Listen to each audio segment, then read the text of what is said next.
Hi guys, welcome to another video on Lost Boy Comics. In this video I'm going to go over some pickups that I got for Free Comic Book Day, which was last weekend. So I got a bunch of the free comic books, got about 20, and then I just kind of picked the ones that I liked, read them. They were really good. Some of them that I'm like, ooh, I should probably get onto the series, like Nice House by the Lake and Something Killing the Children. It's stories that I've always heard of and heard good things, but just never really jumped on. Finally got to like read a issue, so those ones are going to be jumping on. But I'm not going to go over the free comic books because everyone picked them up. But while I was there, I made a day trip out to a comic shop that had a lot more back issues. They have a lot more vintage stuff that I'm kind of searching for. So I made a day over there and I did pick up a few things, nothing crazy, but some stuff I wanted to show you. And what we'll do is I'll show the issue and we'll flick through it so you can get to see the artwork inside as well. Okay, so the first one we have here is Spawn issue 4. I did have a bunch of Spawn, kind of like from 1 to 100. I was missing a few out of that, and then the modern ones. And then a couple of years ago, probably about 6 years ago now, I had to sell all my comics. So slowly getting through the Spawn ones, and this is the first appearance of the Violator on cover, which I thought was really cool. Doesn't hold any value at all really, but we have the story and pencils and inks by Todd, and then all the others. So the first, I think it's the first 8 or something like that is done by Todd. The rest are all done by other people. But even in that 8, there's different issues drawn or written by different creators. But I just really like Todd's use of kind of illustrative style, more of like poster work. So you have all the text coming down, the sound effects, his exaggeration in all these forms, and it goes straight into double page spread. So with the Spawn, like the story at the start is good. It kind of loses itself, but you kind of buy it for the artwork and everything like that. So, and all these like borderlines where it's just super like brush strokes, inks straight over it. Really cool. And as well, I always love looking at the different adverts in all of these older issues.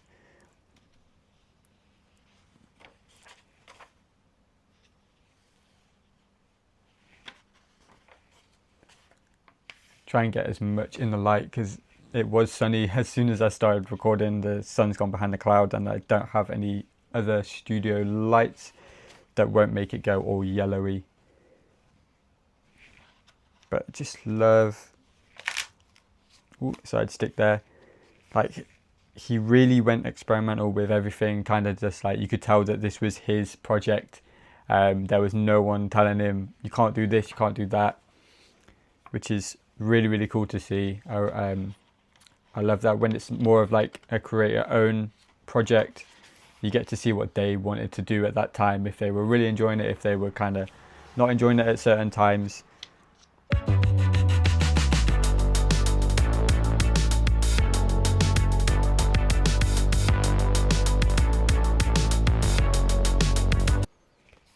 Then in the next one we have The Thing from Another World, Climate of Fear. This is issue 1 of 4.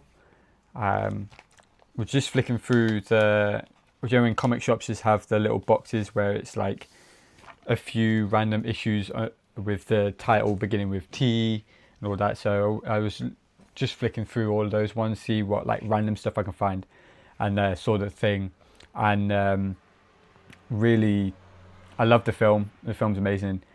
So finding some other medium, other kind of art form showcasing The Thing is really cool.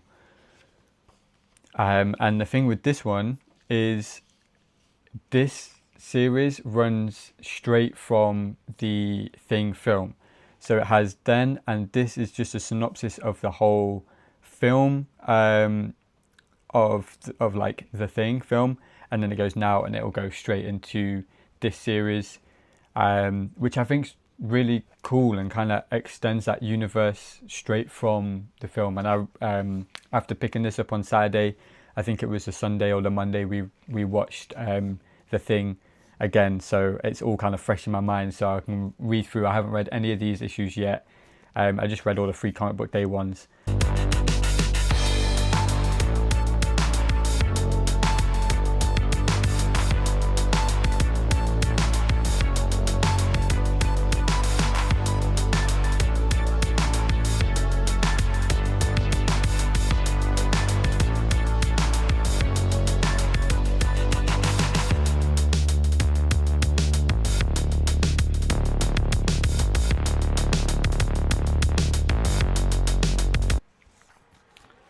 Next, we have The Thing, issue 2, From Another World, Climate of Fear.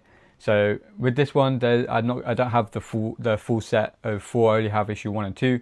They had issue 3 of a different series, which luckily I saw at the bottom it had changed, and that was no, it was issue 2 of a 2-part series, which I left, which I kind of wish I grabbed, but I only grabbed these. I was trying to stay to a budget,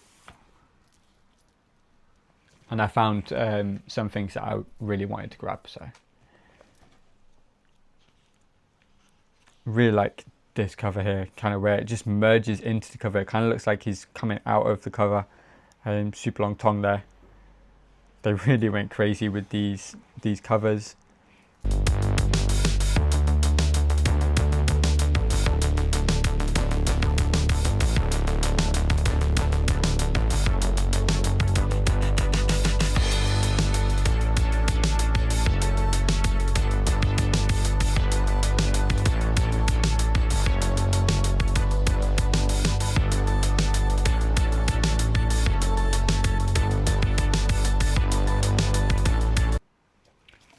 Alright, next up, this is second to last one we have Batman Legends of the Dark Knight issue 54, and this is the title Sanctum, and it is done by Mike Mignola and Dan Raspler.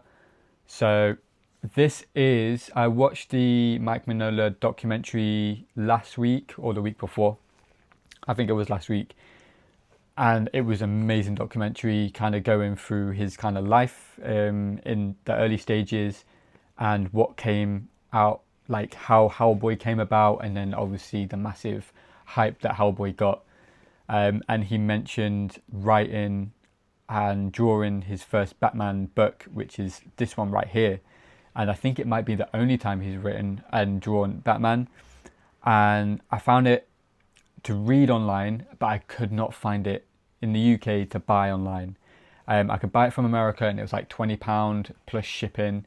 It's like £40. There was one guy selling a lot of the Legends of Dark Knight, and it did have it in it, but he wanted £30, and I do want to grab the other ones, but I want to try and keep staying to a budget, because I haven't bought any comics in probably about three months. Been reading, but not picking up anything. I've been picking up some trades here and there from a charity shop, but not like single issues. I kind of cut everything down, but so I didn't know if I wanted to grab a full box. And then obviously it was Free Comic Book Day, so I knew that the shop that I wanted to go to might have it. The other shops in London didn't have it, but let's just get straight into it.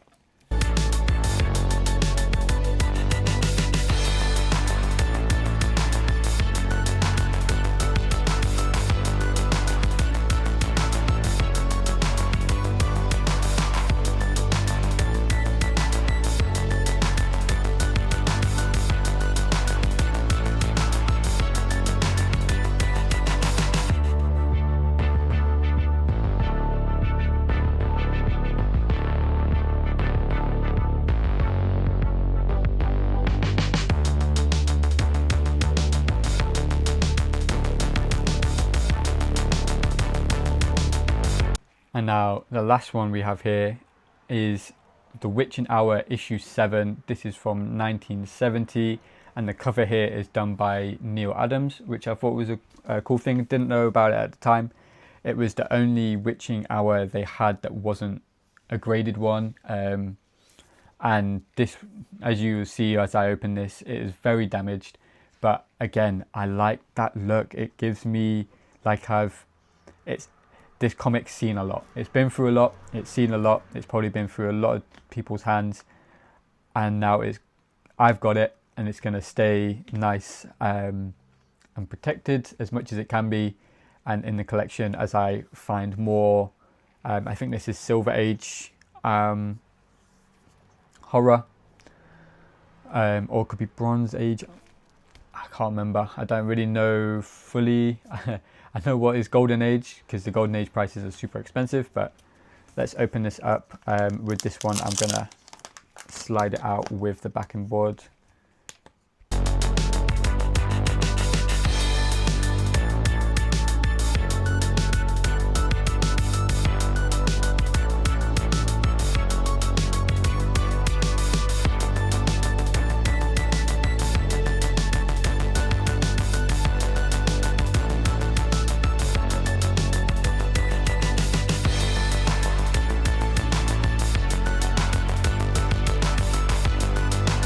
But that was all the pickups that I grabbed for Free Comic Book Day.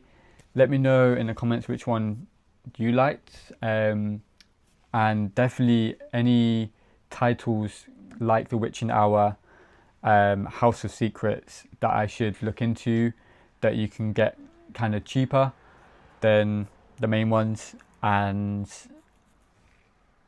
yeah, any other, if you've read any of the Legends of the Dark Knight stories, if there are any other good ones, because they all seem to be kind of like 2 or 3 issue arcs or one and done story, which I kind of like, instead of buying, because if I get one in a big run, I'm gonna have to get them all. Little ones like this is always cool to have. So if there's any in here that I should definitely check out that are more of the gothic stuff, I would love to love to hear it. Like, comment, subscribe, all of that good stuff. Check out the website for artwork, comic, my own comic series, sketch covers, sketch cards, all of the good stuff. The links will be down below, and for all my other social medias will be down below as well.